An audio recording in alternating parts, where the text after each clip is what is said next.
recipe.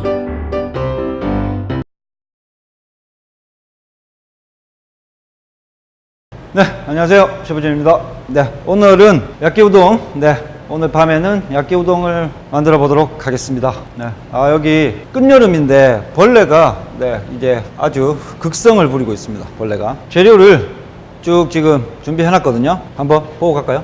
일단은 오늘 우동면, 우동. 그 다음에 숙주. 그 다음에 채소 있어요. 양배추랑, 그리고 뭐 지금 파프리카랑 파랑 뭐 호박이 계속 남아있는 채소들, 이거 빨리빨리 써야 되기 때문에 마늘 아직도 많이 남았어요. 시영님, 마늘 지금 며칠째 요리를 하고 있는데 아직까지 이만큼 남았어요. 그 다음에 고기 있죠. 고기, 갈비살. 동고님이 주신 갈비살 여전히 아직 많습니다. 오늘은 아주 뭐랄까 아주 고급스러운 야끼우동이 되겠네요. 한우 특급 갈비살이 들어간, 그리고 8시간을 졸여 만든 데리야끼 소스로 만드는 볶음우동. 그러니까 코스트로 따지면은, 재료로 따지면은 엄청 비싼 볶음우동을 만들 겁니다. 볶음우동을 만들 건데 갈비살 특집이 돼버렸는데, 이거는 가정에서도 뭐 아주 손쉽게, 소고기를 조금 많이 샀을 경우에 소고기 묵국도 한번 끓여 먹고, 그리고 지지난 날, 그러니까 어제 그저께 했던 것 때처럼 뭐 오늘 낮에 해가지고 다져가지고 또 데리야끼 한번 구워 먹었죠. 뭐 저기 츠쿠네 스타일로, 아니면은 떡갈비 스타일로 한번 구워 드셔도 되고, 그리고 뭐 졸여서 어젯밤에처럼 졸여가지고 한번 드셔도 되고, 아니시면은 오늘처럼 아주 맛있게 볶음 요리를 해서 드셔도 되겠죠. 아주 기대가 많이 됩니다. 그러면은 일단 채소를 먼저 한번 썰어 볼게요. 양배추를, 볶음 요리에 양배추를 어떻게 써냐, 이제 이 심 있는 부분 있죠. 이 부분을, 심을 버려요. 그리고 양배추가 이제 넓은 쪽이 있고, 여기 들어가면 이제 촘촘해지잖아요. 잘 보시죠? 여기 촘촘해지니까 넓은 쪽을 뜯어요. 반을.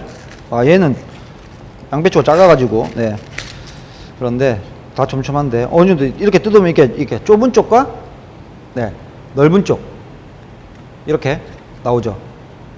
이 부분을, 넓은 쪽을 오늘 사용할 건데, 이 좁은 쪽은 두껍게 썰고요. 넓은 쪽은 조금 얇게 썼는데, 양배추가 아무리 두껍게 썬다고 해도 잎 자체가 얇기 때문에 다른 채소랑 익는 시간을 맞춰서 써는 게 중요하겠죠. 한 번에 같이 볶을 거기 때문에. 그래서 이건 절반으로 자르고요.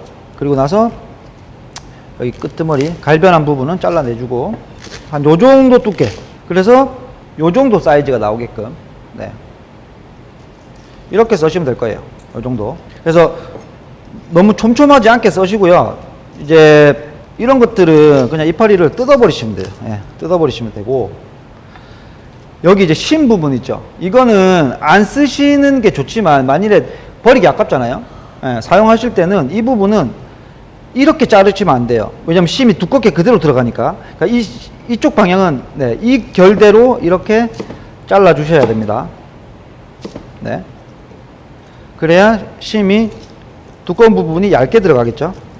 이렇게. 그래서 양배추를 이렇게 준비하고요. 양파는 요 정도 두께가 좋아요. 양파 요 정도 두께. 왜냐면은 이게 숨이 안 죽게 아삭아삭하게 나오게끔 요 정도 두께. 그러니까 그 볶음 요리 할 때 특히 조심하셔야 되는 게, 뭐 다른 요리도 뭐 물론 마찬가지겠지만 채소는 생으로도 먹는 거잖아요.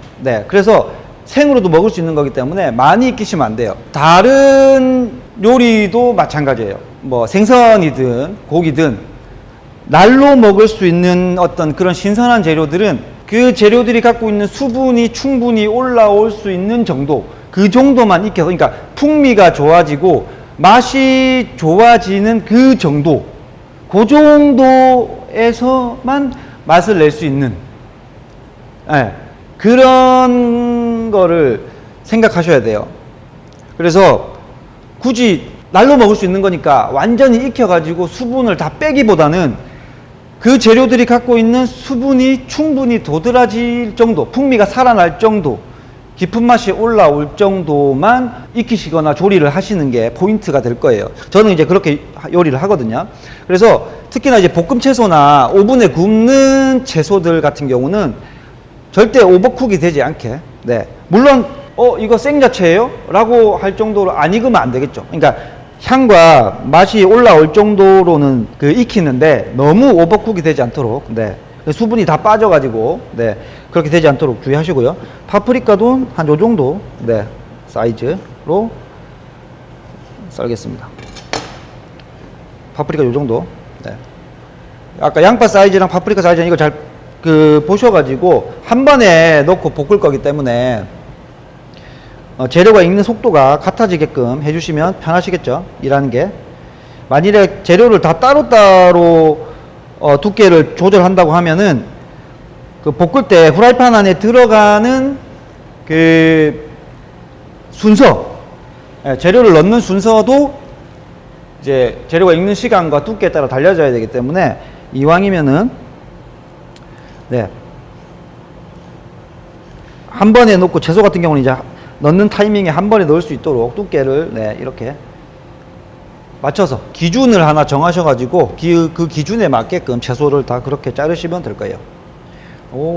자, 호박도, 주키니죠. 주키니 호박도, 이거는, 네, 요 정도 잘라가지고,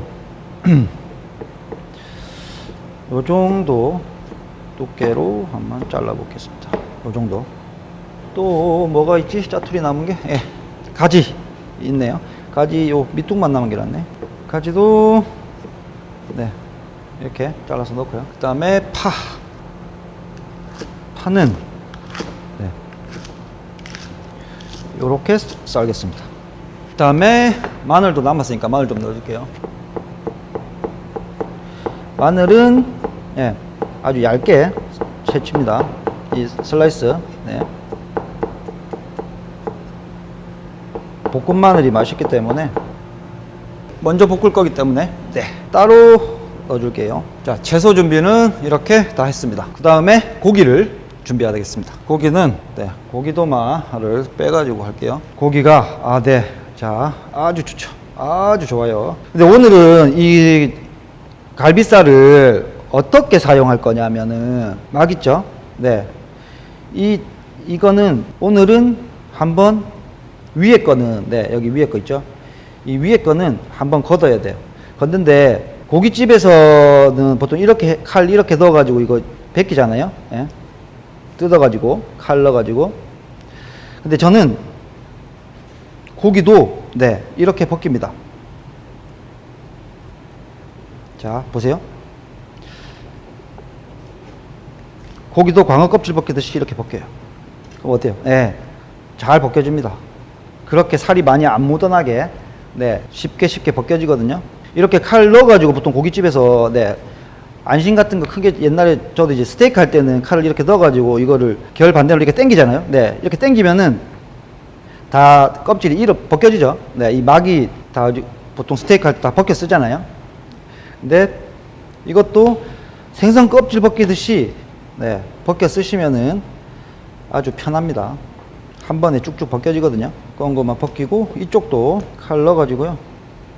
보통 이렇게 뜯어서 벗기잖아요. 네, 이렇게 벗겨도 되는데 제가 아까 알려드렸던 그 방법으로, 네, 이거 벗기셔도 아주 잘 벗겨집니다. 근데 이 고기를 지금 다 사용할 게 아니기 때문에 한 요 정도, 네, 요만큼만 넣어도 될 것 같아요. 그래서 고기를 써는데 이 고기가 조금, 예, 갈비살이기 때문에 그러니까 식감이 좀 있는 고기잖아요. 네, 그 다음에 그런 것도 있고, 오늘 볶음 우동에 들어가는 나머지 재료들이 이 질감이 뭐랄까 질긴 게 없어요. 네, 그래서 같이 이 식감도 같은 밸런스를 맞춰주면, 네, 좋기 때문에 고기를 한 번씩 이렇게 저며 가지고, 네, 자, 이렇게 한번 점이고요. 또 이쪽도 두꺼운 쪽은 네, 한 번 점이고요. 여기도 두꺼운 쪽은 한 번 더 점일게요. 네, 자 이렇게 점여가지고 네, 자 그렇죠? 그래서 고기를 얇게 쓸 거예요. 그리고 양은 우동면 하나 정도의 양을 쓸 거예요. 그래서 이게 볶음 우동인지 아니면은 볶음 소고기인지 헷갈리게. 네. 그래서 대신에 고기를 아주 네, 찰지게 이렇게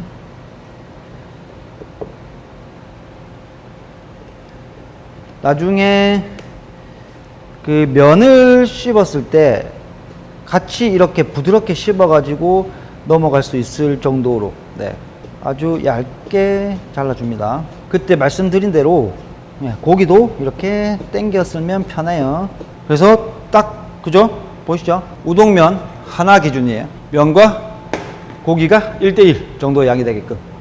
오늘 아주 럭셔리한 한우 갈비살로 만든 아주 럭셔리한 볶음 우동이기 때문에 고기도 듬뿍듬뿍 넣어줍니다.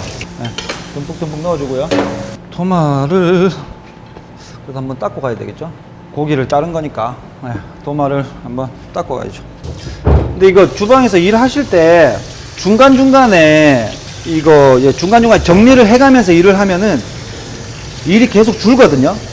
근데 쭉 벌려놓고 하다가 한 번에 정리하시는 분들 있죠. 쭉 여기 작업대 위에 쭉 벌려놓고 하다가 이제 요리 나가서 한 번에 하시는 분들, 네, 그런 분들은 일이 안 늘어요. 그리고 이제 먹고 나서 치울 게 너무 많으니까 안 해먹게 되죠. 네, 일이 너무 많으니까. 근데 중간중간에 그러니까 도마 쓰고 칼 쓰고 그 도마 한 번씩 닦아가면서 하고요. 그리고 예, 냄비도 썼으면은 바로바로 닦아가면서 일을 하면은 행주도 마찬가지고요. 칼질하고 행주 빨아가면서 하고 이러면은 행주도 늘 깨끗하고 칼도 늘 깨끗하고 도마도 늘 깨끗하겠죠. 예, 그리고 사용한 냄비는 사용 후에 바로바로 그렇게 급한 오다가 주문이 있지 않는 이상 바로바로 조금씩 하나씩 하나 끝나고 정리해서 하고 이렇게 하시는 습관을 들이셔야 특히 업장에서는 예, 업장에 왜 우리 저기 업장에서 지금 일하고 계신 분들 있죠. 일 왜 막 벌려놓고 하는 사람들이 있죠. 그런 스타일 여러 사람들 피곤하게 하거든요. 그런 일 스타일들은. 그래서 이렇게 딱딱딱딱 하나 끝나고 하나 정리하고 그리고 또 여러 명이서 일하는 업장이 같은 경우에는 꼭 자기가 사용한 거는 원래 있는 제자리에 갖다 놓고 그런 보이지 않는 어떤 룰이나 약속을 지켜줘야 아마 일하기가 편하죠. 집에 가야 되겠다고? 왜? 여러분들도 그 일 하실 때 조금 처음에는 조금 힘들 수도 있어요. 하나 하고 하나 정리하고 하나 하고 하나 정리하고. 근데 하나 하고 하나 정리하는 시간을 줄이는 게 사실은 실력이거든요. 쫙 해놓고 한 번에 싹 정리하고 그것보다는 뭔가 일이 마무리됐을 때 정리할 게 한두 개밖에 없어야 되는 거. 예, 그게 사실은 일 잘하는 사람들이 하는 일이니까 일 벌려놓고 하는 일은 그거는 혼자 진짜 집에서 하는 일이죠. 집에서 뭐 그렇게 하는 거는 뭐라 할 수 없죠. 왜냐하면 집에 주방의 주인은 따로 있으니까요. 그러니까 뭐 저도 뭐 크게 그렇게 뭐 얘기하진 않는데 어쨌든 적어도 업장에서 전문 요리사나 전문 주방에서 일을 하시는 분들은 이 주변 정리를 계속 해가시면서 그렇게 해서 요리를 하시기를 바랍니다. 그래야 실력이 늘어요. 그래야 잘린다고요? 찔린다고? 그러니까 주변 정리를 하나씩 차근차근 해가시면서 네, 일을 하셔야 됩니다. 그게 맞습니다. 지금 보자. 여러분들이 많이들 오해하시는데, 뭐 유튜브 촬영을 하기 위해서 주방을 이렇게 깨끗하게 해놓은 거 아니냐, 뭐 이렇게 얘기하시는 분도 있을 수 있거든요. 그렇게 생각하시는 분들도 있고, 뭐 손님을 하나도 안 받네 이렇게 뭐 생각하시는 분들도 있는데, 저희 매장에 오신 분들, 특히나 뭐 클럽 분들 중에 뭐 다녀가신 분들, 아니면 그냥 그런 거 아니더라도 저희 매장에서 식사하고 가신 분들이 제일 놀라는 게, 특히 또 제 유튜브를 보고 계셨던 분들은 특히나 놀라는 게 바로 그 부분이에요. 화면에서 보던 그 주방이 실제로 오면은 그대로거든요. 예. 뭐 나름 정리가 잘 돼 있고 나름 깨끗합니다. 네. 근데 그거는 제가 자신 있게 말씀드릴 수 있는 게, 청소를 진짜 빡세게 해요. 제가 정리를 진짜 빡세게 하고, 진짜 예전에는 뭐 이런 것 때문에 제가 그 신경성으로 병이 생길 정도로 엄청 이런 거에, 그 주방을 정리하고 이렇게 청소하고 이런 거에 진짜 집착하는 편이 있거든요. 그래서 근데 이렇게 한다고 해서, 이렇게 정리하고 이렇게 청소하고 깨끗하게 쓴다고 해서 뭐 요리하는 속도가 느리거나, 오히려 더 빨라요. 예. 뭐 저 언제 행주 빨고 있어, 뭐 언제 이렇게 하고 있어, 이렇게 생각이 들겠죠. 빨리빨리 해가지고 볶아가지고 팔고 오빠 한 번에 싹 치우면 되지. 근데 일을 그거 하나만 하면은 그렇게 해도 되죠. 근데 주방 일이라는 게 일이 계속해서 연속적으로 이어지는 거잖아요. 그렇기 때문에 그렇게 생각하시면 일이 자꾸 꼬여요. 일이 자꾸 그 자리에서 멈추고, 이 일 다음에 그 다음 일을 하려고 하는데 그 전께 정리가 안 돼 있으니까 또 해야 되고, 그리고 뭐 하나 찾으려면 도대체가 뭐 숟가락 하나가 어디 있는지를 모르잖아요. 급해 죽겠는데 빨리빨리 해야 되는데, 그러니까 원래 썼던 그 자리에 그대로 놔두는 거, 그게 사실은 지금 내가 사용하고 급하니까 딴 데 어디 내팽 거 쳐놓고 그게 더 빠를 것 같지만, 실제로 다음 일을 연속성으로 생각하면은 지금 쓰고 있는 물건을 다 쓴 다음에 제자리에 갖다 놓는 게 다음 일을 할 때 훨씬 더 시간을 줄여주죠. 왜냐면 허둥지둥 안 해도 돼요. 그거 찾는다고 뭘 안 해도 되거든요. 우리가 요리를 다 불판에서 만들어 놓고 익혀 놓고 나서 뭘 하나 쓰려고 하는데, 담으려고 하는데, 요리는 이미 다 만들어 줬는데 그거 하나 찾는다고 시간 막 허둥지둥 어딨지 누구야 어디냐 뭐 부르고 이러잖아요. 그러니까 그러는 게 훨씬 더 시간이 더 많이 간단 말이에요. 그러니까 꼭 주방 정리는 깔끔하게 해놓고 하시기를 바랍니다. 훨씬 더 일을 빠르게 하고 편하게 하는 거. 그리고 뭐랄까, 주방이 좀 정리돼 가지고 집중할 수 있게끔 이렇게 일을 하는 게 좋잖아요. 그래야 도마 주변에 뭔가 딱 이렇게 정리가 돼 있고, 그래야 칼질을 한번 하더라도 다른 거에 정신이 안 팔려 가지고 집중해서 할 수 있고, 그리고 솔직히 업장, 특히 이제 식당 같은 경우는 손님이 주문한 요리를 먹기 전에 이 내가 주문한 음식이 어느 정도의 수준으로 나오겠다, 주방을, 매장의 어떤 청결이나 어떤 이런 관리 정돈이 되는 어떤 그런 것들, 특히나 주방이 오픈되어 있으면은 오픈되어 있는 어떤 주방의 상태나 이런 것들을 통해서, 아, 이 집은 음식 맛있게 하겠네, 아, 이 집 주방장은 참 성격이 있겠네, 엄청 야무지게 하겠네, 이런 것들이 사실 손님 눈에 다 보이거든요. 그래서 그런 손님들한테 무언의 어떤 어필을 할 수 있는 거잖아요. 저희 식당은 이렇게 깔끔하게 관리 정돈을 잘하고 이렇게 주방을 깨끗하게 청결하게 사용하고 그 정도로 신경을 쓰기 때문에, 이 정도 신경을 쓰는데 재료는 어떤 걸 쓰겠으며 음식 맛은 어떻게 했으며, 그런 거를 무언으로 얼마든지 어필할 수, 가장 제가 볼 때는 제일 중요한 부분이에요. 좋은 레시피를 하나 개발하는 것보다 사실은 그렇게 이 식당을 관리하고 주방을 관리해서 깔끔하게 이렇게 청결하게 사용하는 거. 어떤 분들이 제 초반에 유튜브 영상 보신 분들 중에 행주를 너무 자주 빤다고, 도마를 너무 칼질 한 번 하고 행주 빤다고 저보고 요리사 아니라고 그러신 분도 계신데, 제가 여태까지 일한 바로는 행주 빠는 시간과 음식이 나가는 시간은 연관성이 없습니다. 네. 행주를 많이 빤다고 해서 음식이 늦게 나가지 않아요. 그거랑은 아무 상관이 없어요. 네, 아무 상관이 없고, 행주를 자주 빨면 빨수록, 그리고 주변 정리를 자주 하면 할수록 훨씬 더 일이 빨라지고 수월해지고, 그리고 요리의 퀄리티도 올라가고, 그리고 주방의 수준도 올라갑니다. 그러니까 그 점은 여러분들이 한번 곰곰이 생각해 보셔가지고 어려운 거 아니거든요.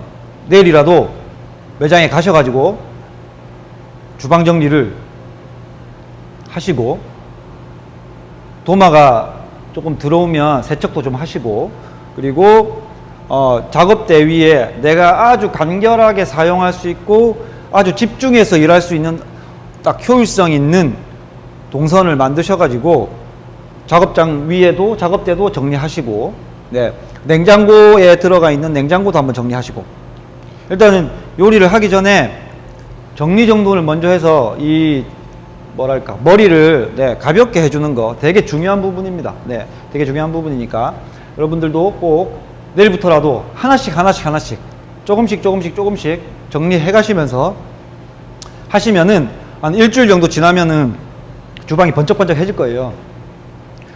그렇게 해놓고 나면 기분도 좋고, 그래서 그대로 계속 유지해 가면서 사용하시면은 훨씬 더 좋은 요리를 하실 수 있을 겁니다. 네. 그래서 주방 관리 꼭 신경 써서 하시기 바랍니다. 특히 업장은 그게 네, 돈을 버는 길이거든요. 자, 이제 재료 준비는 다 끝났고요. 재료를 늦게 들어오신 분들 위해서 다시 한번 설명을 드립니다. 소고기, 네. 한우, 갈비살, 네. 이거를 아주 얇게 네, 썰어가지고 준비했고요. 그 다음에 오늘 볶음 우동면, 그리고 숙주, 네, 숙주는 물에 담가놨고요. 숙주, 그리고 갖가지 채소입니다. 파프리카, 그 다음에 양파, 양배추, 뭐 남아있는 가지랑 대파도 좀 넣었고요. 그 다음에 주끼니 호박도 넣었어요. 그리고 마늘은 네, 따로 잘 안 보시죠? 이게 너무 밝아가지고. 네, 마늘 약간 슬라이스 해놨고요. 그리고 자, 소금, 후추 있으면 되고요. 네. 그 다음에 올리브 오일 있으면 됩니다. 제가 올려드린 그 예전 영상을 보시면은 거기에 그 야끼멘, 그러니까 데리야끼 소스의 응용편이라고 해가지고 야끼멘, 볶음면을 올려드린 게 있어요. 근데 그 볶음면을 그 영상을 보시고 어떤 분께서 데리야끼 소스로 볶았는데 면이 너무 뻑뻑하다. 전체적으로 그러니까 볶음면 자체가 전체적으로 소스가 너무 뻑뻑하다. 어떻게 요리를 잘못한 거냐 이렇게 여쭤보셨는데 뻑뻑해지지 않거든요. 네, 그래서 저는 왜 그게 뻑뻑해진 건지는 잘 모르겠는데 오늘 네, 한번 자세히 보시고 어떻게 뻑뻑해졌는지 안 졌는지 한번 확인해 보시기 바랍니다. 자, 일단은 면을 먼저 삶아야 돼요. 실제로 볶는 거는 순식간에 이루어지기 때문에 네, 면을 먼저 삶아놔야 됩니다. 면을 먼저 삶는데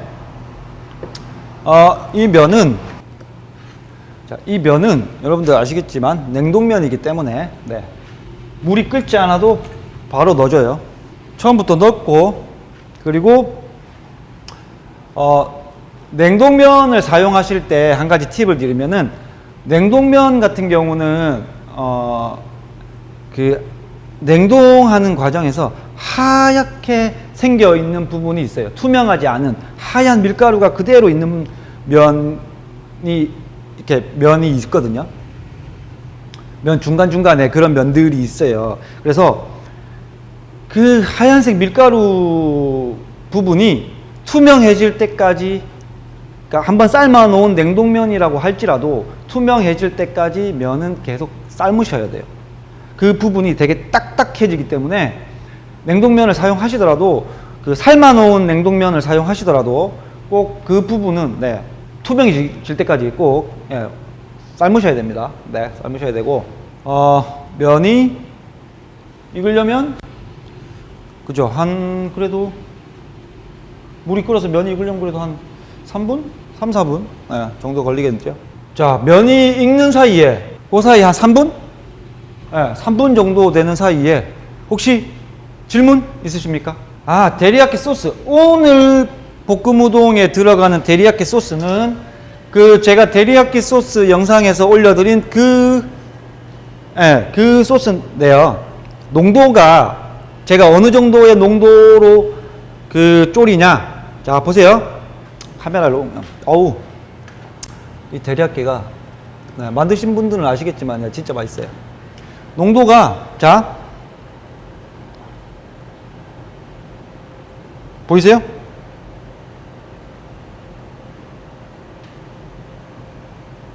요 정도입니다.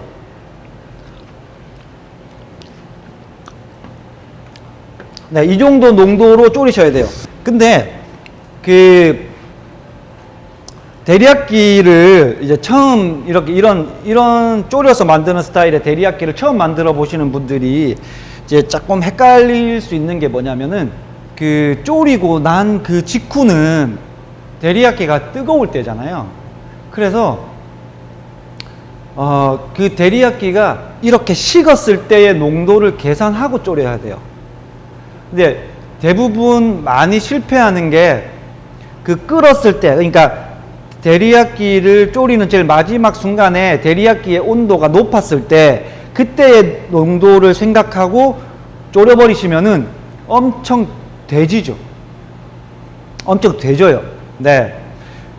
그리고 제가 그 데리야끼 소스를 많이 졸여가지고 데졌을 때 삭개를 니기리 해가지고 농도를 맞춰서 쓰라고 말씀을 드렸는데 사실 그렇게 하면은 뭐 농도는 맞출 수 있고 맛에 큰 차이는 없지만 사실 삭개를 니기리 해가지고 그 다시 부어갖고 농도를 맞추면은 그만큼 맛이 떨어지는 건 사실이에요. 그래서 웬만하면 이렇게 한 번에 농도를 맞춰가지고 졸이는 게 좋고, 그리고 놔두면서 사용할 때는 계속 수분이 증발해서 계속 농도가 돼지기 때문에 꼭 데리야끼 소스 같은 경우는 쓸 만큼만 덜어서 그때그때 사용하시고, 그리고 이런 통에 담아가지고 아예 냉장고 안에 바로바로 사용하는 것들은 냉장고 안에 놓고 사용할 때만 꺼내 쓰고 다시 사용하지 않을 때는 냉장고에 놓고, 그리고 나머지 많은 양의 데리야끼들은 밀봉을 해가지고 수분이 증발 안 되게 따로 실온에다가 보관해 놓는 게 좋고요.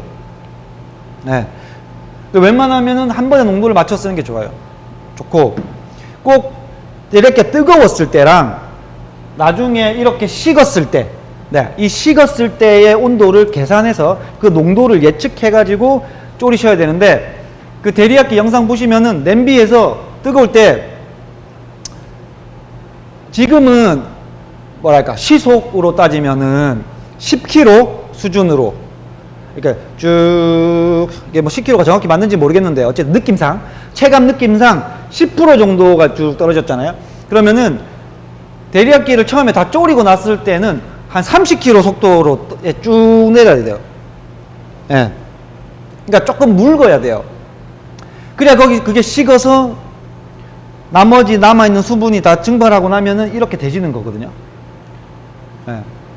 그래서 꼭 식었을 때의 온도를 계산해가지고 데리야끼를 맞추시고, 그래서 이 정도 농도로 해가지고 데리야끼 하면은 뻑뻑해질 리가 없고, 실제로 만약에 농도가 좀 되다고 해도 볶음 우동 하면서 데리야끼가 뻑뻑해질 일은 없는데, 네, 자, 이제 면이 끓었거든요.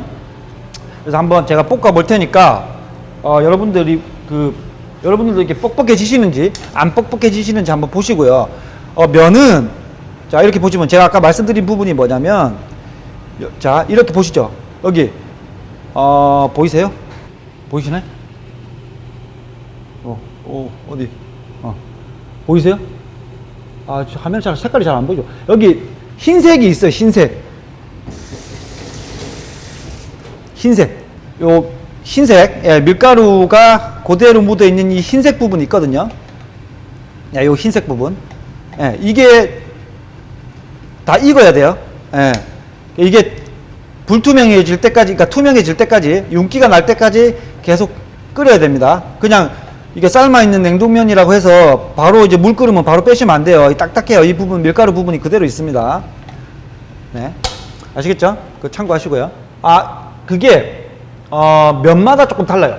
그 냉동면이라고 해도 브랜드마다 조금씩 달라요. 그래서, 어느 정도 익힐 건지는 그 삶으면서 계산을 해보셔야 되는데, 중요한 거는 어쨌든 다 익어야 된다는 거죠. 예, 밀가루 부분이 생겨 있으면 안 돼요. 안 되고, 쫀득쫀득한 면도 있고, 좀 푸실푸실한 면도 있고, 네, 여러 가지 면이 있으니까 가격마다 브랜드마다 다 있으니까, 그거는 조금 여러 가지를 맛보신 다음에 기호에 맞으신 거, 본인 입에 맞는, 맛있다고 생각이 드시는 걸 사용하시는데, 끊었을 때의 느낌은 파스타랑은 좀 다르죠. 파스타는 보통 뭐랄까, 조금 덜 삶는 거를 잘 삶는 거라고 얘기하잖아요. 근데 저는 그 부분도 사실 동의를 할 수 없는데, 많이 삶는 거를 좋아하는 사람들은 많이 삶아서 먹어야죠. 그거를 먹을 줄 모른다고 얘기하면 저는 안 되는 거라고 생각해요. 그러니까 원래 그거를 알단테라 그러나? 안단테? 예. 어쨌든 그게 무슨 파스타 면을 삶는 정석인 것처럼 얘기하는 것도 저는 아니라고 보거든요. 많이 삶아 먹고 싶은 사람들은 많이 그냥 뭐랄까 조금 부드럽게 먹고 싶은 사람은 좀 많이 삶아 먹을 수 있잖아요. 꼭 그거를 파스타를 잘 모르고 잘 못 먹는 것처럼 얘기하는 거는 아니라고 봐요. 취향에 따라 조금 많이 삶아 먹을 수도 있고 좀 덜 삶아 먹을 수도 있는 거고 그런 거고 기호에 따라서. 네. 이 우동면이 끊으면은 아우 뜨거. 네. 그렇게 단면을 그럼 한번 보여드릴까요? 어느 정도 삶았는지 단면을. 자, 약간 식혔다가 단면을 한번 보여드릴게요. 그러면은 이게 큰 화면으로 보여드릴까요? 네, 지금 다 익은 거거든요. 지금 이 우동면이 다 익은 건데 한번 썰어봤어요. 자, 네, 그러니까 제가 하고 싶은 얘기는 이 속에 흰 부분, 네, 흰색 부분이 없어야 돼. 이렇게 투명하게 나와야 돼요. 네,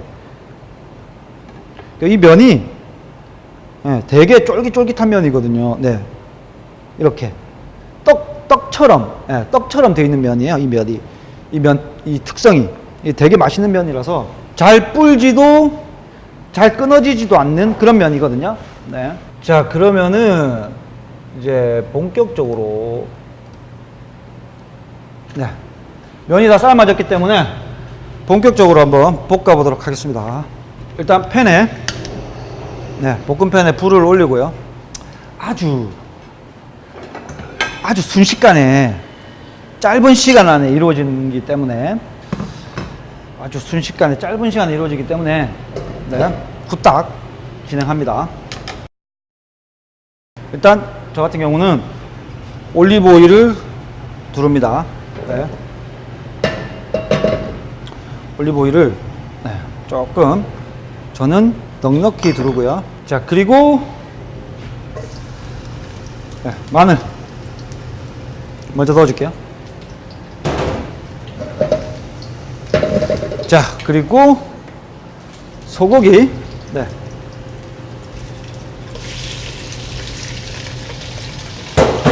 자, 소고기를 넣고 나면 바로 소금,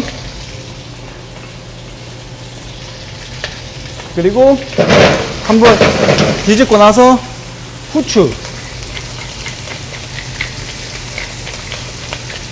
네. 자, 지금 보이시죠? 이 팬의 온도, 불은 하나밖에 쓰고 있지 않아요. 자, 그리고 이 소고기는 오버쿡이 되면 안 되겠죠. 네, 그래서 이쯤에서 불을 올려주고 요만큼만 볶습니다. 소고기는 반만. 그리고 나서 볶은 채소를 넣어요.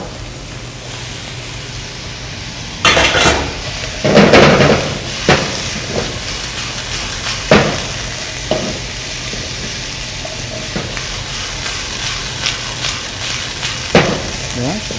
자, 그리고 소금만 한번 살짝 더 뿌릴게요.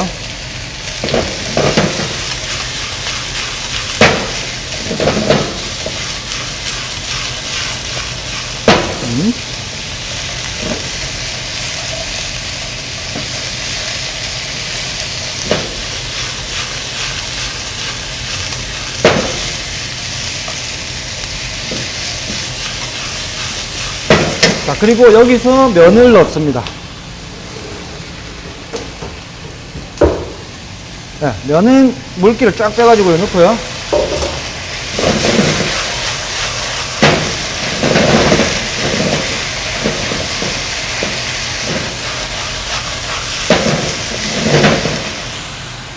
그리고 나서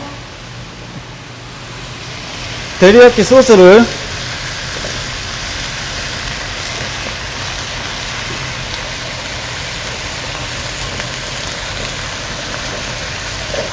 충분히, 예. 이거 다 넣어도 되겠어요. 넣어주고요.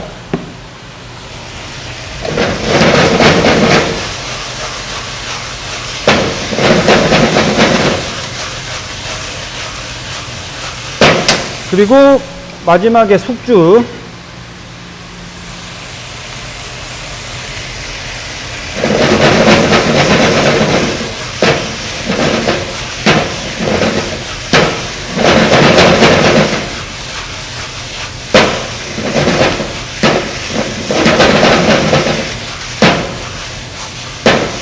자, 이렇게 해서 완성을 하면 됩니다. 네, 자, 그러면은 이제 한번 담아 볼게요.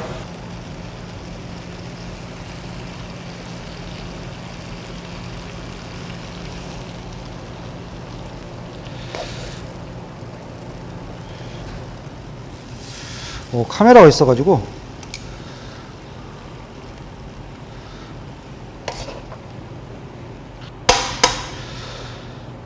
이 채소가 어느 정도 익었는지, 네, 이게 화면상으로 가늠이 되실지는 모르겠는데, 네, 요 정도 느낌이라는 거, 네, 그거만 봐주시고요. 화면에서 이게 조금 조명이 밝으니까 조금 하얗게 보실 수도 있는데, 그렇게 하얗게 면은 아니고, 만일에 이게 짜장면 정도 색깔이 되면은 엄청 짭니다. 짠 거예요. 네, 이게 데리야끼를 그 전에 뭐랄까, 예, 그 소스가 맨 간을 보시면은 바로 느끼실 수 있을 건데, 짜장면처럼 면이 색깔이 그렇게 묻거나 하면은, 네, 모르겠어요. 제가 알려드린 그 데리야끼 소스 레시피가 그렇게 짠 게 아니기 때문에 많이 볶아도 그렇게 간이 확 짜지거나 그러진 않을 건데, 근데 이 볶음 우동은 데리야끼에 담궈 먹는 느낌이 아니에요. 소금하고 후추가 기본적으로 밑간이 돼 있고, 그리고 네, 데리야끼 소스를 살짝 입혀서 이렇게 하는 거고, 볶을 때의 포인트는 뭐냐면은 물이 생기면 안 돼요. 프라이팬의 온도가, 자, 이렇게 다 볶고 나서도 후라이팬에 물이 있으면 안 돼요. 이게 중요한 거예요. 이 포인트. 그래서 아주 순식간에 볶아버리는 게 중요하고요. 자, 그럼 뭐 맛을 오늘 또 볼까요? 이게 먹는 게 사실 제일 민망한데, 안 먹으면은 또 여러분들이 이게 맛을 뭐 확인을 해드릴 수, 와, 너무 좋다, 이 앵글. 안 먹으면은 여러분들이 이거를 확인을 못 하시니까 뭐 안 먹을 수도 없고. 자, 어디로? 네? 해서 네. 네. 이게 보시겠지만, 네, 국물이 이렇게 물이 나면 안 돼요. 지금 물이 하나도 없잖아요. 네, 이게 그러니까 물이 안 나게끔 해야 되고. 근데 고기 너무 맛있다 이거. 근데 이럴 수도 있어요. 만일에 이게 이제 그 조금 더 짜버리면은 안주가 되겠죠. 여기서 조금 더 짜게 하면은 안주가 되고, 이게 이제 식사로 먹기에는 저는 이 정도 간이 딱 맞다고 생각하거든요. 이 정도 간이 돼야 된다고 생각하거든요. 그리고 안에 이제 채소랑 고기랑 같이 드시면은 안 싱거워요. 네, 이것만 먹을 때는 안 싱거워요.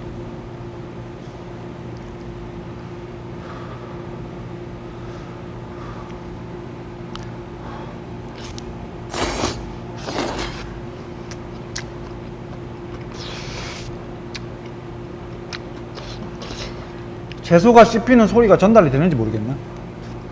이 채소가 씹히는 소리. 네. 이거는 그냥 여러분들이 그냥 집에 늘 뭐 있는 채소를 갖고 뭐 면은 어떤 면이든 상관없거든요. 네. 물론 면을 삶고 볶는 타이밍은 조금씩 면마다 다르겠지만 크게 뭐 상관없으니까 그 마트에 한번 잠깐 갔다 오시면 그 집에 있는 재료랑 그냥 섞어서 한번 볶아 먹을 수 있는 거니까 한번 해보시고, 이자카야의 기본 메뉴잖아요. 예, 야끼우동은, 볶음 우동은 기본 메뉴니까 이거는 조금만 맛있게 해가지고 하면은 손님들 엄청 좋아하죠. 네, 좋아하고. 그리고 제가 알려드리는 그 데리야끼 레시피가, 네, 스파게티, 그렇죠. 제가 만든 메뉴 중에 도쿄 파스타라는 게 있어요. 제가 만든 메뉴 중에 도쿄 파스타라는 메뉴가 있는데, 그 도쿄 파스타라는 메뉴가 이 야끼우동 베이스로 하는데 파스타 면을 쓰는 거예요. 예, 그것도 손님들이 엄청 좋아했어요.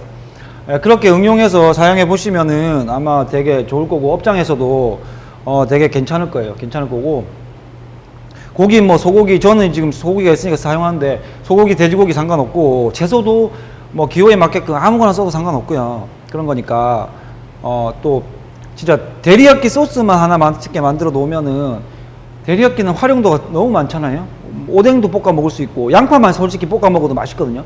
그냥 양파 소금만 뿌려가지고 볶아가지고 밥 위에다가 데리야끼 살짝 뿌려갖고 밥 비벼 먹어도 진짜 맛있어요. 예, 이 데리야끼를 만들어 보신 분들은 아마 아실 거예요. 그 맛이 어떤 건지. 그러니까 뭐 데리야끼 만들 때 조금 시간이 걸리지만 한번 만들어 놓으면 데리야끼는 두고두고 쓰는 거니까, 사실 업장은 몰라도 가정에서는 한참 쓸걸요.